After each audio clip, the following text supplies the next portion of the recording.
I grew up in a family of very strong women. My mom, Okay. who's 91 and still trucking, All still right. That's still awesome, man. yeah, still cooking up lengua and everything else, and my strong sister. So I grew up with very strong women. So those personalities tend to come into my stories. Hello, and welcome to another session of Tech Talks. I'm your host, Larry Ortega. Today, we take you into the future with our guest, author and playwright, Daniel A. Olivas, where technology has been perfected and more than 12 million lives have been reanimated, creating yet another monster for Americans to hate. Author Daniel Olivas shares how his novel Chicano Frankenstein allows America's female president, Cadwallader, in her personal pursuit for political domination, to deploy a template all too frequently used to distract and obscure. Let's get into it. Daniel Olivas, thank you for joining us on Tech Talks today. Gotta tell you, man, you're very close to being the Chicano John Steinbeck. Thank you, Larry. That's great. with That's nice with to hear.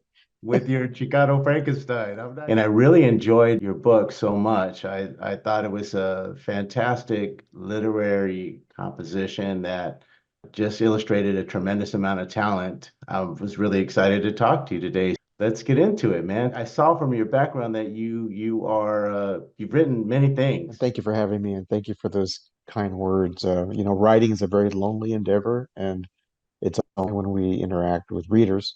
I'm the grandson of Mexican immigrants. My grandparents on both sides came from Mexico to LA around 1920. I'm in the middle of five kids, grew up not too far from Pico Union area, Koreatown, around there in LA. My parents always made certain we had books in the house, or we had our library cards, and really emphasized education. My educational story is that I went to Catholic school for 12 years in LA, and then went off to Stanford University, majored in English literature, and then went to law school at UCLA. At UCLA, I was editor-in-chief of the Chicano Law Review. I was co-chair of the La Raza Law Student Association. So very active politically. But at age 39, I wrote my first book. I wrote a novella, a short novel, The Courtship of Maria Rivera Peña, loosely based on family history. As they say, the rest is history. I just couldn't stop writing. Now here we are. I'm still a practicing lawyer. I'm a senior attorney with the California Department of Justice. I do land use and environmental enforcement. But Chicano Frankenstein is my 11th book, though I'm predominantly a short story writer. I also write plays. I'm a playwright. I have a couple of plays out. What are the plays that you have out right now? So I have a play called Waiting for Godines, which is inspired by the great Samuel Beckett absurdist play Waiting for Godot. And it addresses the anti-immigrant policies of our government. And so that's had several readings with different theaters in Los Angeles and in New York. And now finally with Teatro Espero, which is a theater in Sacramento. A Latino theater has been around since the mid 70s. They're going to do a fully staged production this spring in April. And Nice. I'm very excited about that. So, Chicano Frankenstein, I started writing. I was just so incredibly bothered and angered by yet again, the anti-immigrant political discourse going on. And so I decided I want to write something big. And I've always been a fan of horror films, going back to when I was a kid. And back in the 60s, we didn't have things like cable or anything that didn't Right. exist, Right. streamers didn't exist. So we'd watch, reruns on TV. And one of the was the most famous version of Frankenstein, the 1931 James Whale version, produced by Universal Pictures. And Boris Karloff played the creature or the monster. And it's a classic, and it's the image of the monster that we all envision, with the flat top head and Right. the scars and bolts and all that. So I wanted to use that classic story as a metaphor for otherness, for the way politicians take a group of people and turn them into something that's dangerous and to be scared of.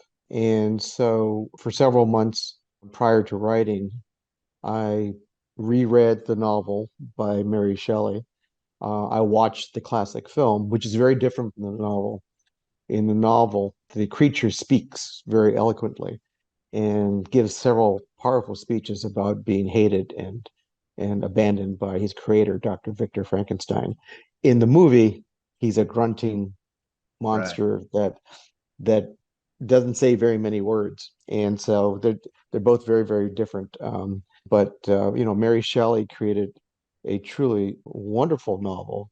She was 18 when she wrote it in 1818, and once Wow. it got published, it was a phenomenon. I mean, Right. it was adapted very quickly for the stage in England and in France. Ever since then, I know, you've seen different versions of it in film, even very recently. We've seen several Frankenstein type movies. So it just shows the vibrancy of the ideas that the young Mary Shelley came up with in writing this truly remarkable novel.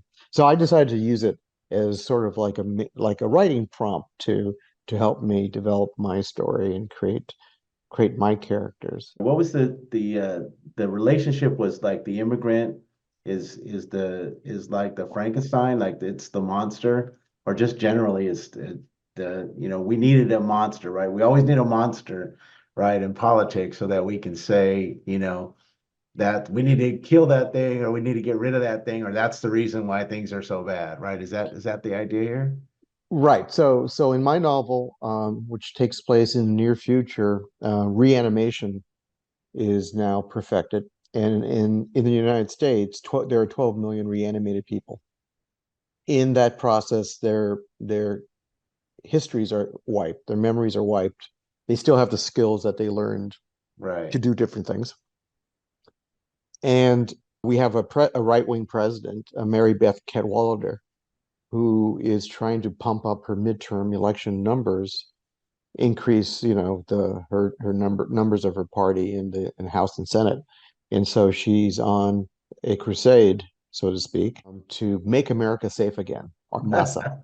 I love that. When I read that, I was like, I mean, and you have a lot of gems in here, but the inner peace that springs from ordinariness was just like, wow, man, that is like what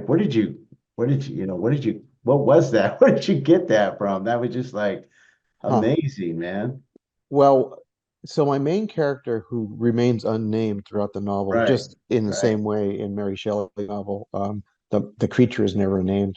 He has he is physically Chicano. He appears and has those attributes in terms of his appearance, but he has had an arm and leg stitched onto him from another cadaver, and so they're called stitchers by people who hate the reanimated. right. And his right arm and I mean, sorry, his left arm and left leg are white, and his left arm in particular is larger. His hand's larger than his real hand, the one he was born with. So kids and people notice that he is one of them, that he is a stitcher. And he's someone he kind of just wants to disappear in the background. He just doesn't want to be stared at anymore. He just wants to belong and just be part of the fabric of the community. And so that's where that line, I just came up with that line, that all he wanted was just to be ordinary. You know Yeah, how some people, when they pray to become famous stars, to be another Beyonce or whatever, right? right. There's some people who just want to be ordinary and want to enjoy the beauty and comfort and peace that comes with just being an ordinary person Yeah. and not being pointed at and looked at. I really enjoyed how you actually took the transcript approach and printed that as like a real live news interview, like either from CNN or Anderson Cooper, and how you went through that and what do they call that? The not the script, but the transcript. Yes, the transcript Mhm. of a particular meeting within the White House, etc. And that really, I mean, it really kind of kept you going, like you wanted to finish that piece. Like, what happened there? What did they say? And you kind of see how how politics are. I mean, the real of it, and how, for me, I'm very engaged, much like probably you, locally, statewide, nationally. I mean, initially started out with trying to solve the nation's problem, then the state's problem, then the county's problem, and now I'm trying to solve the city's problem. Realizing that I was, I didn't make any headway in those other endeavors, but you get into how the background. I loved how they kind of articulated like what the background thinking was in the political sphere, which was, for me, 100% accurate. It's all contrived, it's all with a particular outcome, and I think you nailed it, right on the head as you Well, were. thank you. Well, it was really fun writing. When I mapped it out, I would map it out in my mind as I did my walks, my pandemic walks. I was at the time teleworking quite a bit. I'm now going back to the office 4 days a week. But I was watching a lot of the MSNBC and CNN, and I was just watching a lot of, following the election cycle very closely. And so it dawned on me that our world kind of operates on two different levels. It's the day-to-day stuff that we deal with. We're interacting with people we love, our friends, or people, we work with. But then there's this whole nother layer in the background, the politics, CNN and MSNBC, the news going on, secret meetings at the White House where they're mapping out a very vicious kind of political strategy, and then commercials. I have a transcript of a commercial for the president's party, and so I wanted to kind of play off those two different parts of our world, the very private, and then the more political, very public.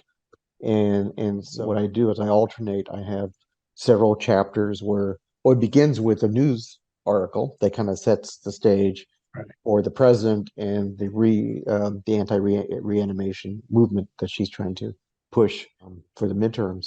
And then I go into the story of this man and his life and his search for who he is.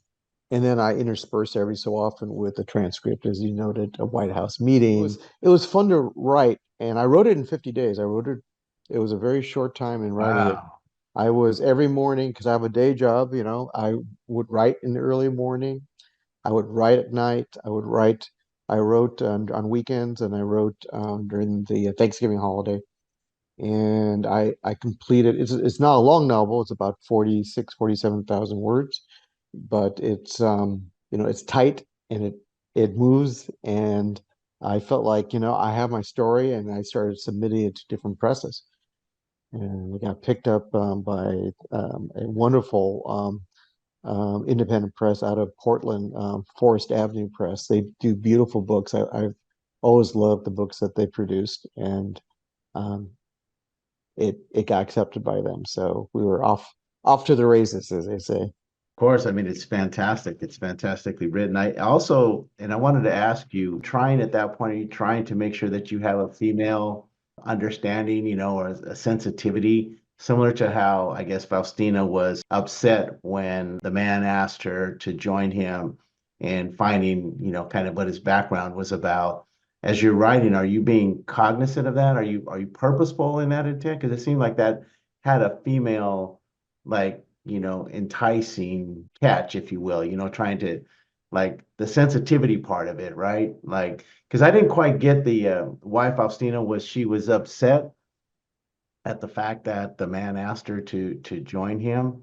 And I'll share just to kind of, before you answer, so just a little bit of background. I was adopted, so I have like a particular, specific experience in my own right that is kind of parallel or similar to what the man was kind of experiencing. So anyway, I'll let you answer that question there. In the scene that you're talking about, what happens is the man has a clue in his belongings as to who reanimated him, who the doctor was reanimated him, and that the doctor would have additional history for him to share, because the man wants to know where he came from. And the more he falls in love with Faustina Godinez, the more he realizes that she has a connection with family that he doesn't have. And he wants that. He wants He wants more. But at the same time, they're still very new in their relationship. It's a brand new relationship. And she is kind of like shocked that he would make such an ask of her to go in search of this doctor, because that's quite it's a big commitment to the relationship. And so Right. I think she herself is struggling with what this relationship is becoming. He's Right. asking her to do something which is a fairly dramatic thing, to be Sure. dating only for a few weeks and then to basically say, come with me to find my real father. you Right. know that's like that's It's that's pretty big. big. It's Yeah, pretty no, big. it's big. Yeah, it's big. So that's where I was coming from. And Faustina is a partner in the firm. I mean, she is smart. She is self-sufficient. She's not going to be pushed around by anyone, and that's what happened here. And also, I think it's important. A lot of my main characters tend to be women in my stories, and it's just, I grew up in a family of very strong women. My mom, okay. who's 91 and still trucking. All Still, right. That's still, awesome, st man. yeah, still cooking up lingua and everything else, and my strong sister. So, I grew up with very strong women. So those personalities tend to come into my stories. One of the things that I really enjoy in my writing is to center a community within the story. And since my wife and I moved to Pasadena a few years ago, I decided to set it in Pasadena and Yeah. have very specific landmarks like Norton Simon Museum or Vroman's bookstore, So, and the streets that I mentioned are all streets like in my community where I live. One of the things I hope people will do, particularly people who live in Southern California, is to recognize the Yeah. landmarks and maybe go visit Arlington Garden Well, and I'm there. see. You got me. I'm definitely gonna be there. I wanted to ask you that you had a particular what do you call it? Like I guess for lack of a better way of describing, but a chorus in the book where the man would, he would run and he would be, twirling his arms 3 times and his legs would stretch and you kind of had a chorus that was throughout the book. What was your thinking there? What were you? Those chapters where he's running and he's alone with his body. Remember, a Okay, body that is stitched together. right. He's trying to deal with his day-to-day, issues. And those scenes are supposed to be, at least in my mind, very, very much like scenes that you see in the movie. The scenes with him running, I envisioned in my mind, if this were adapted for a film or for television, how those scenes would be like a punctuation every so often throughout the story. And each time it's different. Each time something's happening. Sometimes his body works well, and other times his body isn't quite in sync, and other times he's struggling with what has just happened. And I won't give it away, but the very last run is symbolic for some of the changes he's gone through and some of the things he's learned Right. about himself. Yeah, I picked up on that. That was pretty cool. I was like, I wanted more, man. I was like, no, it's not over yet, is it? I want to know It's what's a gonna thing. happen. Well, That was a I'm good working. that was a good stop point, because you that's exactly what you want to do, right? As an author, right? Just like keep them coming, I, beautiful. I'm going to work on the sequel. I already have ideas. I'm mapping out in my mind a sequel.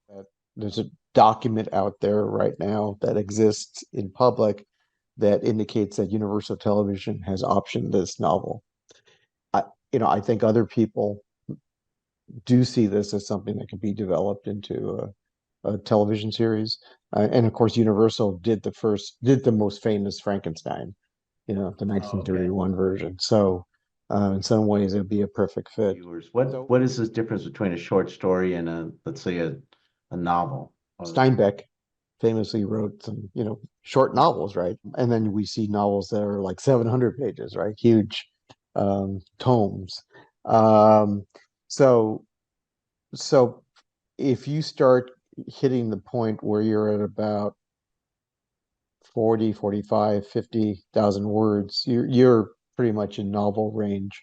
If Okay. you're, yeah, if you're about 10,000 words or 15,000 words, maybe 20, you're in short story range. And short stories, I love the short story form. I just love the tightness of short stories. They can't not be any wasted words. Everything is almost like a poem, right? It's every sentence should matter, every word should matter. Moniker of a modern Prometheus. I thought that was like, where did you get that, man? You're just so talented, man.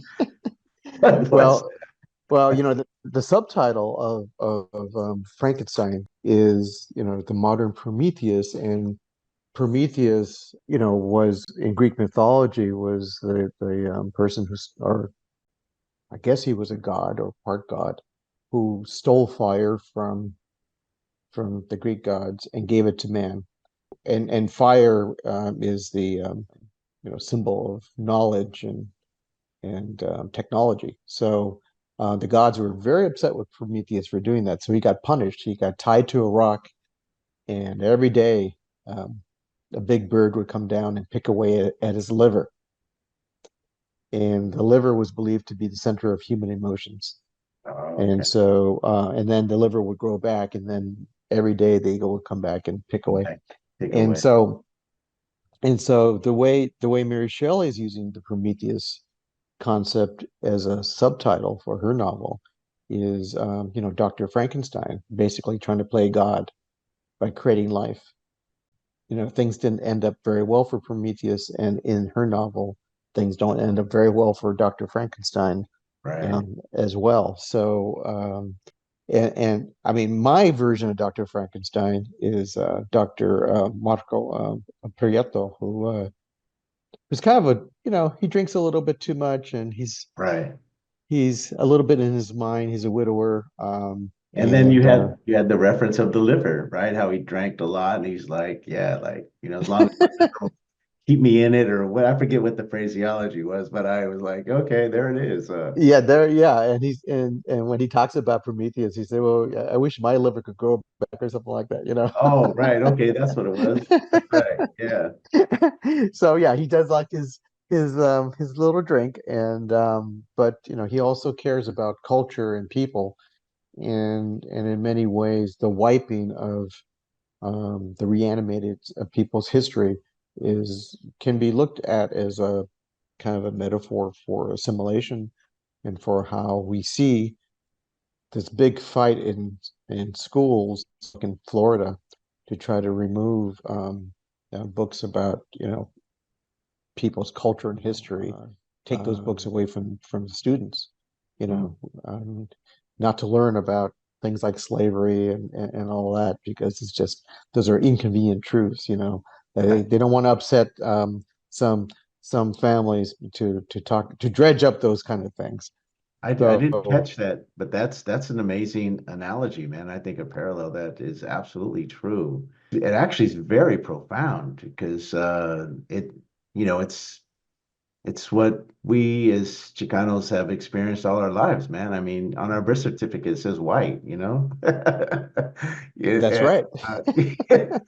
my dad, Korean War vet, sergeant, came out, tried to get a job with the fire department. They told him point blank, hey, we don't hire Mexicans. 1953, that's just the way it was.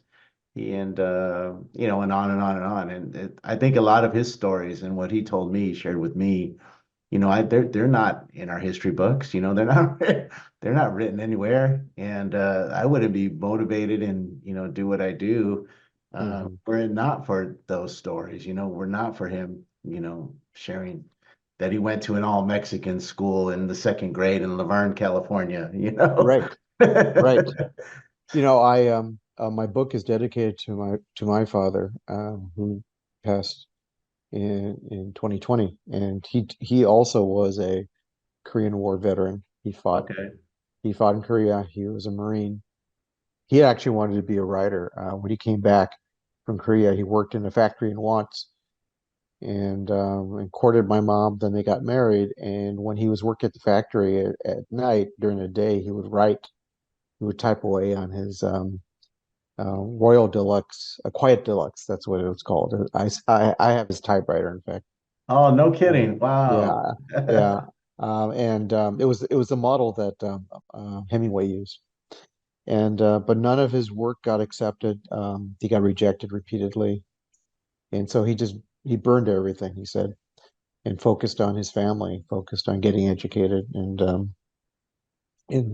I think about all the wonderful stories that our people have that I know when I was growing up in the 60s and 70s, you know, our reading list didn't include any of those stories.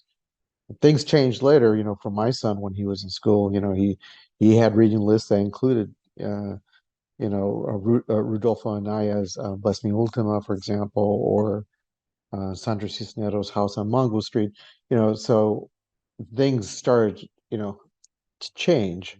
And as I tell students, if we don't tell our stories, someone else will, and Right. they'll get it wrong. Uh, or worse, they'll just ignore our stories. It's one of the things that has been, hurtful to, I think, to our young people, and why you find, so much of the same, problems happening because our stories aren't being told. And you still find, children today growing up thinking they don't have access to, a higher education or college or anything, Mhm. or, that they're beat down. They're kind of, I mean, you've heard the analogy where they what was it? They put a goldfish in a small aquarium, and then they put him in a larger aquarium, but he still thinks he only has that little space that he has. And and that's how a lot of our children, I think, are growing up, because they don't know about these stories, and about the brain surgeons and the astronauts and the Daniel Olivas, the author, the Chicano Steinbeck, just like, I mean, I fell in love with the title when you first posted it. I don't know if you remember or not, LinkedIn, man. I go, man, that's a heck of a amazing title. I think the intersection too that you have, how you're like a truth teller, man, and then, you get in trouble with that. I don't know if you know that or not, but you get in trouble for Oh, telling the truth now these days.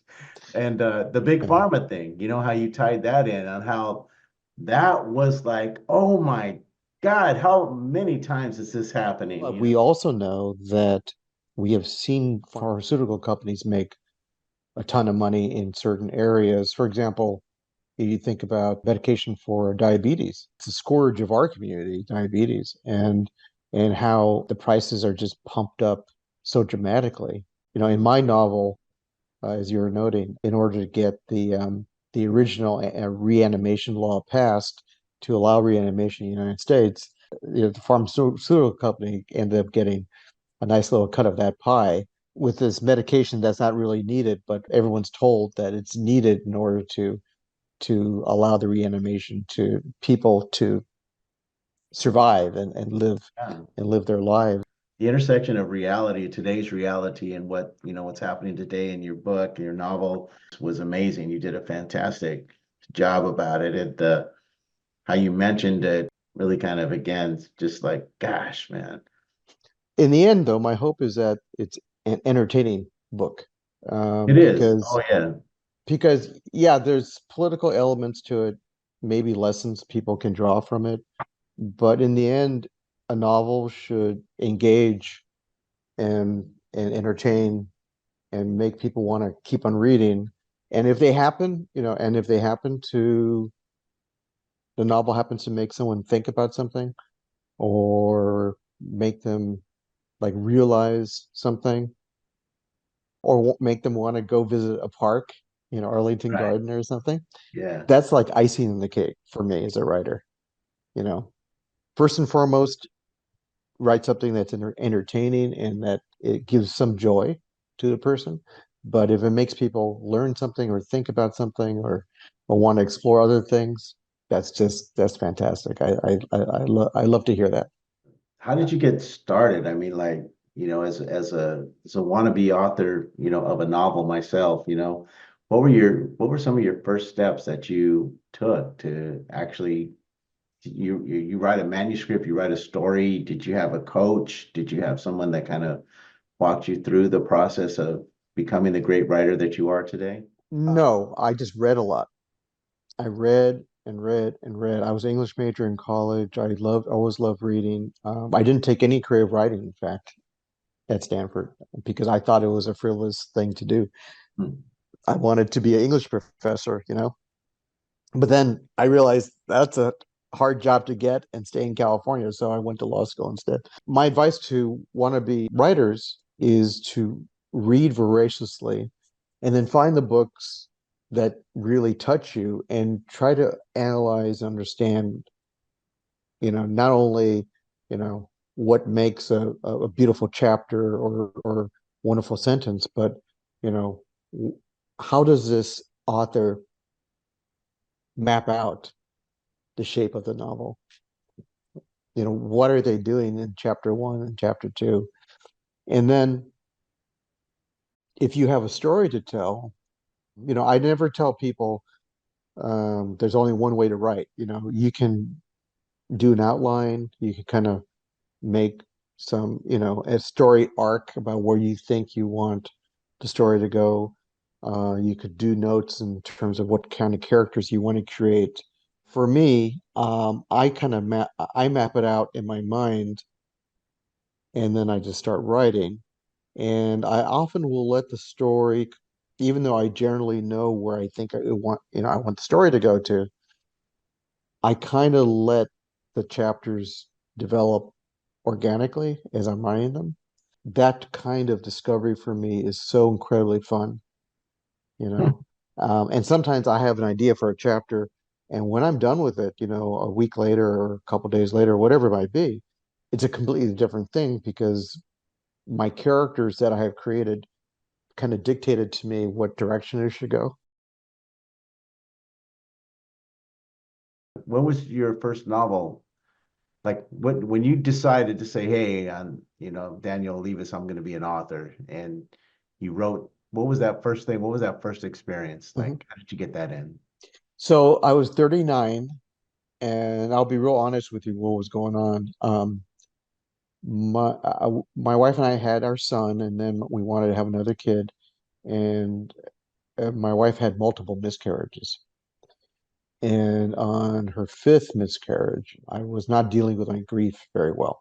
I was helping my wife and son through the process.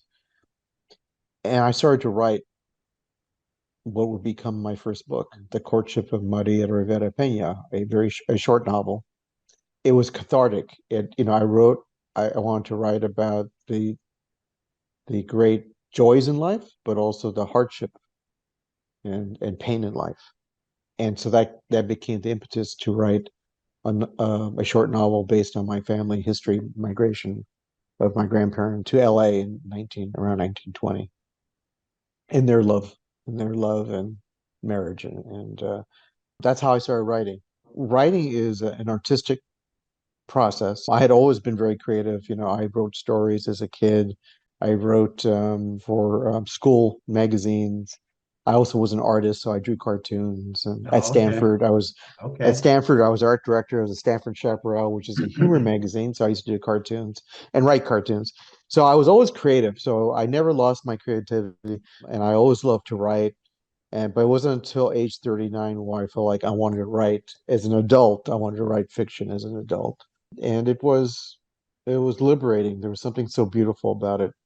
The floodgates opened. I couldn't stop writing, and so I'd start doing short stories. They were being published by journals. I started writing poetry. I started becoming, known within the community. My books started being taught in colleges. Oh, wow, So that's awesome, man. I didn't know that. Okay. yeah, so my Very books have been cool. colleges for years and years now. And so for example, like at UC Davis, I've had a couple of collections taught by Professor Maceo Montoya, wonderful English professor up there who runs the Chicano Studies program. And so, I've been up to UC Davis to visit with the students, and and Sure. they Yeah. and I'm Intrigued. always blown away. Oh, the students, they're so beautiful and wonderful. Yeah. They're so smart. A lot of them are first generation college. A lot, and particularly because it's Davis, a lot of the kids are from farm worker families. Right. And so whenever I'm invited to a college and I talk to young people and they've been studying my work, I'm blown away by just just the brilliance of their analysis and their thoughts and their, their ability to really dissect stories and characters. But one of the things they often say is, "Oh, yeah, I see my family in these stories. Yeah. I see people I recognize. They speak a language, English with some Spanish, just like my parents speak and Right. my and that's a beautiful thing because their culture is being reflected in what I'm writing, and they get to study it and enjoy it. I never had that in school. Right. Never had, you Exactly. know. Yeah. Yeah. So that's how I started writing as an adult. And you just send your manuscript out to like different press houses or Yeah, I researched. Yeah, I researched. Now that first book was published by small press way out in Pennsylvania. It has since gone under, so I'm working with another press to bring it back as in a 25th anniversary edition. So, oh nice. um, Okay. so I'm working on that right now. There's wonderful presses. I don't have an agent. I've had agents say, "Oh, you're a good writer, but it's not very commercial." So I focus on just writing and getting the books into the hands of publishers that would be interested. And a lot of my publishers are university presses and independent presses. They're all wonderful. They put their heart and soul into their books, and particularly, when I think about a university press, they keep the books in print. They get the books into libraries. I really enjoyed working with publishers, even though they're not the huge, massive like Simon and Schuster, one of the big five publishers. They're people who care about literature and who do everything they can to try to get my books into the hands of readers.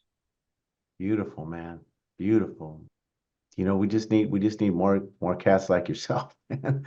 So we need a lot more people like you that can bring these stories home. I so enjoyed our conversation today. Thank you so much for sharing what you share, and I'm looking forward to the TV series of Chicano Frankenstein I and hope it's uh, made. or the streaming, the streaming series, whatever medium, comes out. I think I'm looking forward to it because you're a brilliant writer. When is it going to hit the markets? When does it come out? It is officially out on March 5th. Okay. And then we're having our book launch at Vroman's Bookstore in Pasadena on March 6th. March 6th. If you go to my website, there are links to all What is it? this. What is the website? It's danielolivas.com. Okay. And I have an events tab on there. And on the front page of my webpage, the first page, you'll see a big cover of the Chicano Frankenstein and all the links to the reviews and So Romans, what time? Do you have a time yet? 7 p.m. 7 p.m. Romans on March 6th. All right, everybody, 7 p.m. We'll see you over there, March 6th. Yeah, please Uh, come. Bring your bring family and friends. It should your be fun. family, bring your friends, and get your book signed by Daniel, the brilliant writer of Chicano Frankenstein. And yeah, man, I'll see you there. I'll definitely be there, and I'm gonna bring family, maybe bring producers. How about that? Well, I'm told that, yeah, bring producers. I'm told that there might be two Universal VPs there. So, Okay. um, Yeah, and I imagine you wouldn't be opposed to getting into a bidding war with, a couple of producers, right? as my wife would say, from your lips to God's ears. Well, thank you so much, Daniel. It was very nice talking to you today, and we'll look forward to seeing you on the 6th. Great. Thank you, Larry. I appreciate All it. right, man. Please like the video and subscribe to our channel today.